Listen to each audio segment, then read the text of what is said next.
Hi, I'm Bash, as you well know. I'm making this video to bring everybody up to speed so that we're all on the same page going forward about our group on Discord, forming of a charity, and what kind of expectations there are of anybody. First and foremost, we need to have a meeting next Sunday to decide who's going to be involved in the charity and who's not. We also need to move the charity work off of Discord. And this video is really just to bring everybody up to speed on what we're doing with the nonprofit and kind of describe how we got here. So if that's all you care about, you're done. Later. However, if you want to know more, check this out. So we are at the point where we found the foundational decisions of what charity we want to be, what kind of charity we want to be. We're at the decision-making step where we choose who and what we are. We need to define ourselves going forward. I don't want to make sure everyone that wants to be involved has the opportunity to be involved. But we need to make sure everyone knows there's no expectation if they don't want to be involved.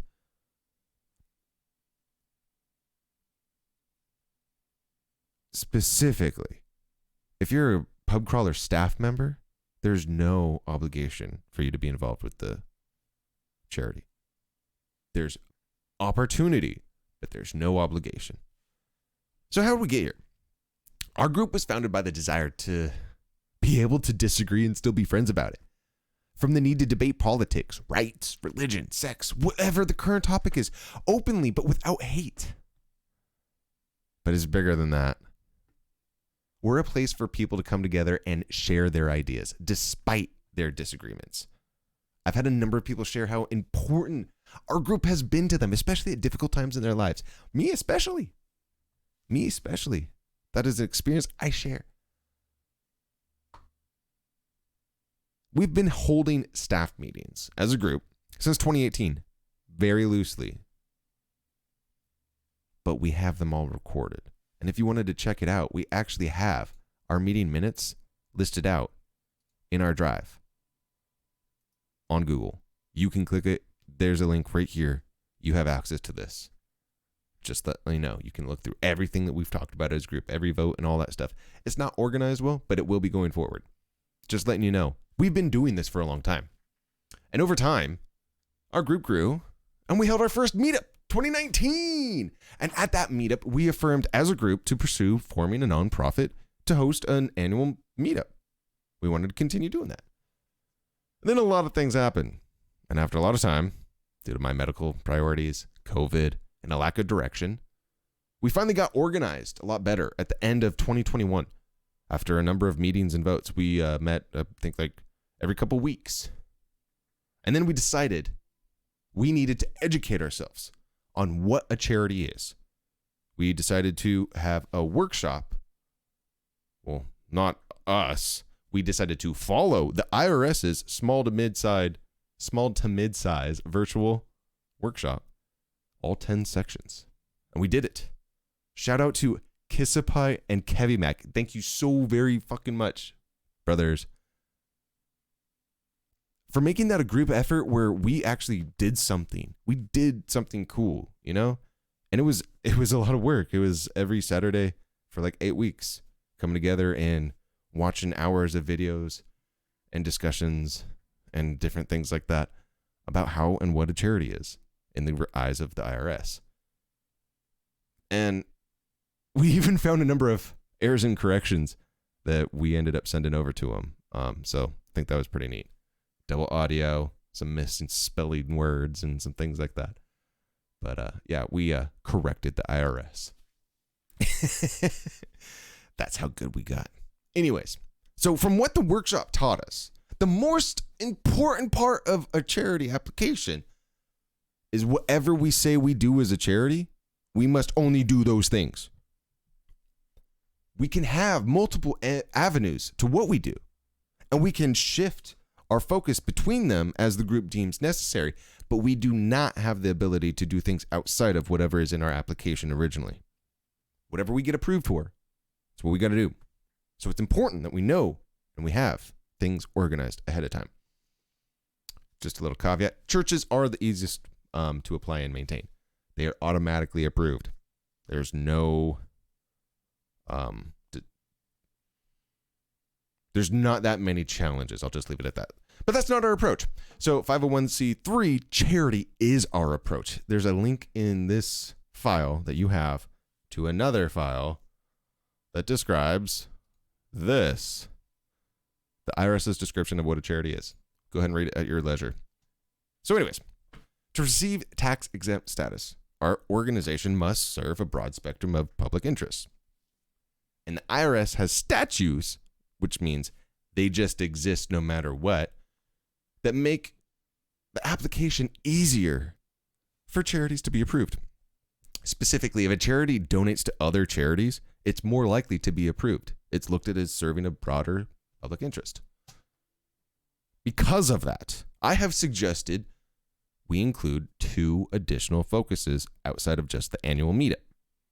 And those 2 focuses are providing all-in-one video game devices and games to hospice, disabled, hospitalized, or recovering patients and veterans. And the reason why I think it should be an all-in-one is because something like a Quest 2 or a Switch, where you can have the games loaded on the device, the screens on the device, the input controls are on the device, you don't need any other third objects or things other than just, something to plug it in and power it. It would make it accessible to people, and it would improve people's lives. I know from experience that just video games can improve someone's lives as an escape or a means of pleasure or leisure. In addition to that, that's a very direct, that's a very hands-on, that's going to be a lot of focal work and a lot of work. This is going to be something that I think we should include. Donating to charities that focus on electronic waste recycling, I think should be our third focus. So we have our annual meetup. We provide video game all-in-one consoles and games to people that need them. And we donate to charities that focus on electronic waste recycling. However, big ol' however, this is for us to decide as a group. Those are just my ideas, and they can change and they can shape however we want. That's to decide at another time. To get there, we have a couple things to do first. So now that we're on the same page, we need to move the charity work off of Discord. And as of the 15th of January, 2022, the staff meeting, which you have a link to and can check up, we decided to move all the charity work to Basecamp. We'll be doing that in the future. Don't worry about it right now. Just need to bring that to your attention so you know about it. So now what? What's expected of you? Nothing. Not a single thing. You don't have to do anything. If you don't want to be involved, there's nothing you got to do. You don't have to tell me. You don't have to even do anything. If you do want to be involved, we need to know how you would like to be involved. What roles and responsibilities will be determined at a future date. But we just need to know if you want to be involved. That's what the meeting is about this next Sunday. Determining who wants to be involved. So again, next Sunday, May 8th, we need to decide if you want to be involved in the charitable organization. And we need to decide what state we are going to be founded in. There's a link here in this document to a list of every single state and a breakdown of what their requirements are. And there's a nice little startup guide for each one. I personally, and also Patty, have suggested Wyoming being the best option. There's a lot of reasons why. Mostly it comes down to low requirements and low tax exposure. However, that's something to discuss as a group and to make that decision as a group. So those are the next steps for next Sunday. Past next Sunday, we are going to need to decide what involvement the people that are going to be involved is going to be, what level. Don't worry about the details. That's for future stuff. We need to decide the focuses of our charity. We need to decide a meeting schedule for it. And we need to move all that work to Basecamp. Again, those are future steps, which are going to happen after this coming Sunday's meeting. Just wanted to bring it to your attention. But most of all, thank you. I love you, especially if you paid attention and you actually watched all 10 minutes of this. You didn't have to. But any support is greatly appreciated.